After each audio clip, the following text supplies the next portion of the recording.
to most of my constituents. Our border crisis, though, is of course a nationwide crisis. Fentanyl flowing through our southern border is affecting communities across Indiana and across our country. It's not a red problem or a blue problem. This is a red, white, and blue challenge that can be easily addressed. We have to do better. The president has to do better. Let's secure our southern border and help our law enforcement community today.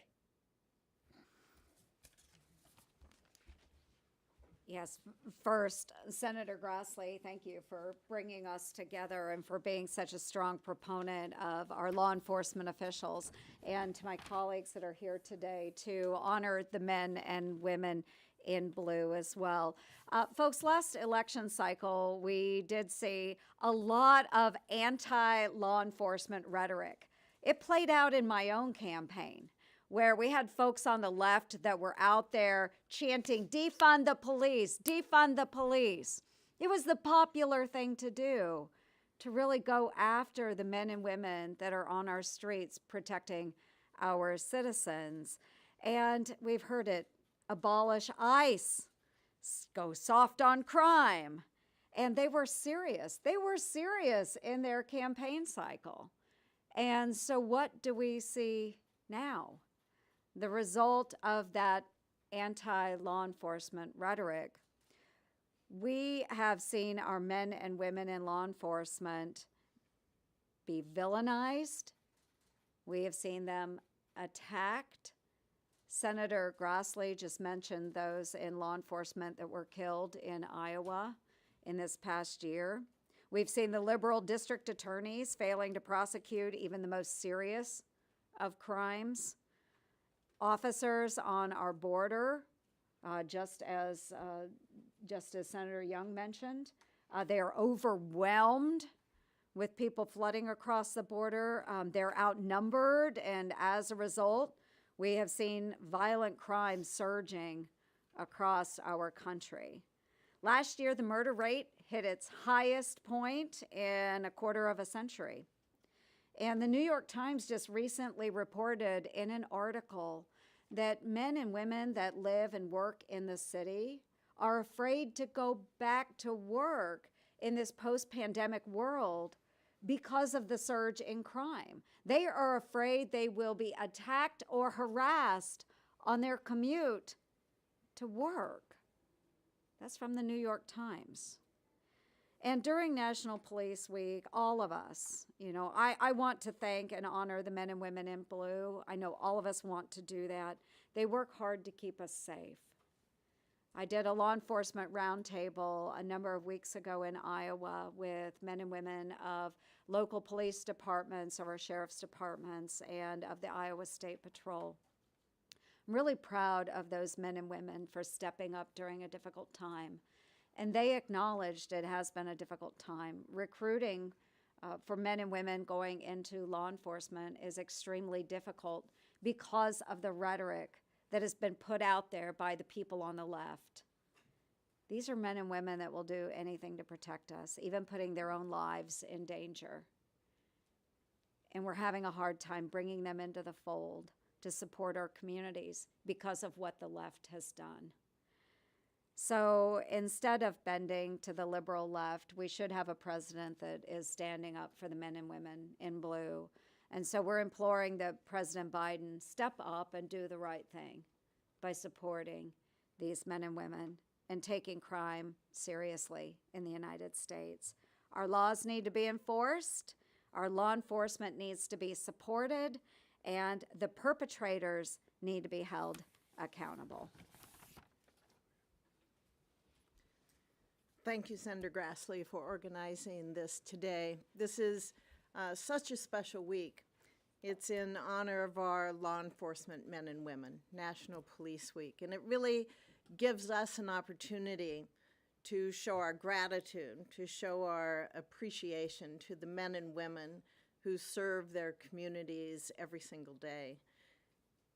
I think it's also an opportunity for us to highlight really the stark crisis that law enforcement officers across this country are facing right now.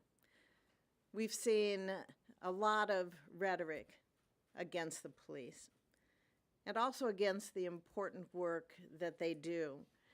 And that has an impact on local agencies, local communities. For the past 2 years, we've seen retirements and resignations that continue to climb. We know that recruitment numbers are down. I recently had conversations with some law enforcement in the state of Nebraska, and they say they are receiving fewer applications. In fact, the application numbers for some law enforcement communities is down 75% or more across the state of Nebraska. This contributes to hiring challenges that we know that police officers' jobs have also become much more dangerous.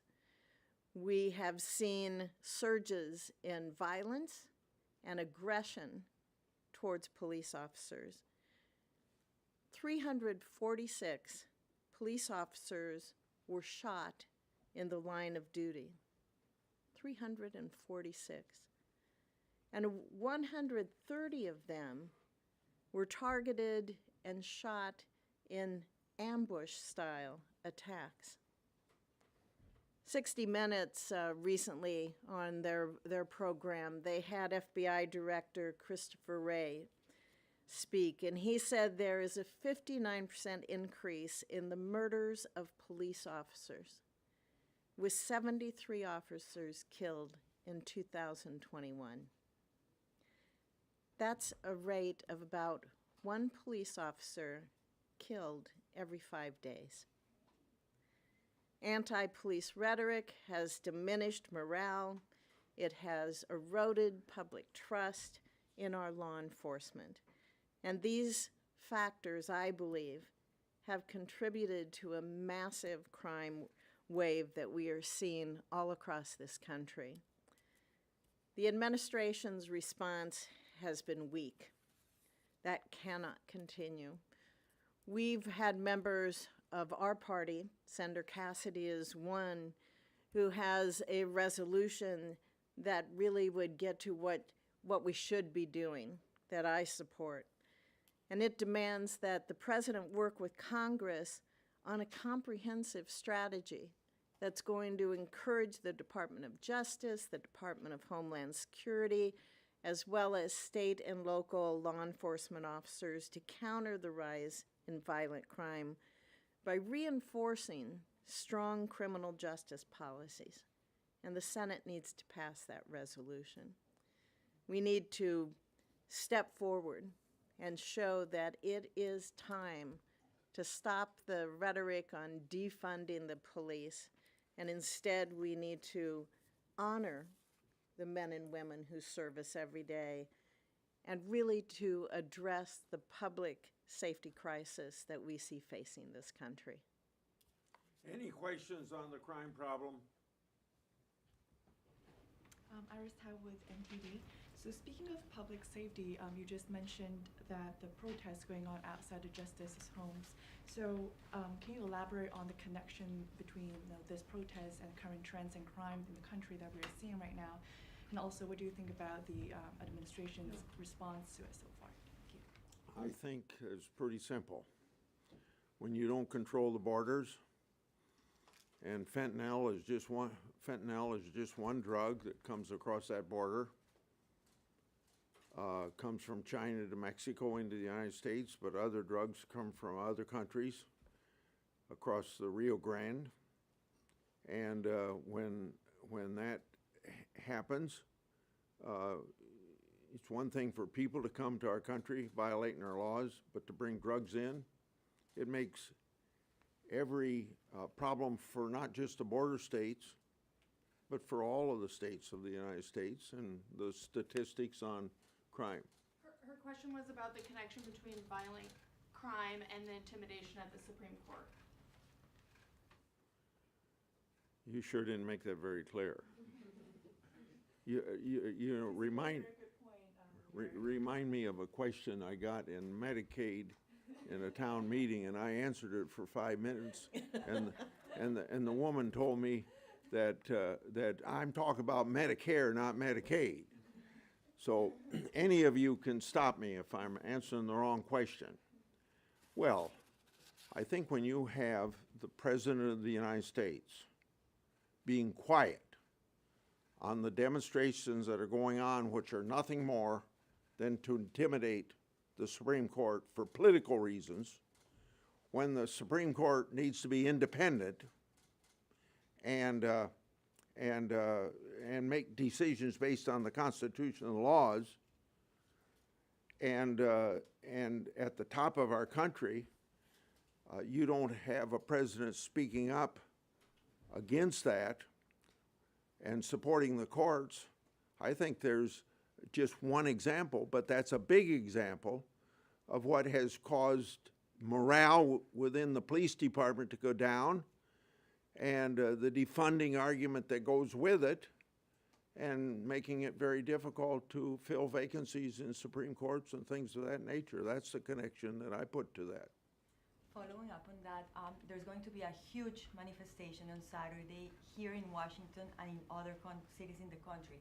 Do you think there could be security concerns that maybe violence could come from these manifestations across the country? That's a question on speculation. Even if I was in law enforcement, you might not know that for sure, but they'd know more about that than I do. Yeah. Okay, go ahead. The White House has called your investigation into Mayor Garcetti a partisan hit job today. Do you have any response to that? And I would like to ask why your Democratic colleagues should trust your report as face value as public interest. Is this on the Los Angeles? Yes. Well, I think first of all, my reputation for doing oversight work, if nothing more. You found out how wrong the Democrats were on that, and the Main Street media on that, when for 2.5 years they said our investigation of Hunter Biden was Russian disinformation, and then they ended up being the peddling of misinformation, Russian disinformation, and finally the New York Times and the Washington Post acknowledging that. So you get to the work of my committee and the respect it has, and I'm not saying drawing any more conclusions that just except for this one senator. There's 99 other senators can read the report and draw whatever they want from it, and I'm not dictating to it, and I'm not holding it up anymore. It can go ahead on its own merits. Do you have a response to the White House claiming it's a partisan hit job?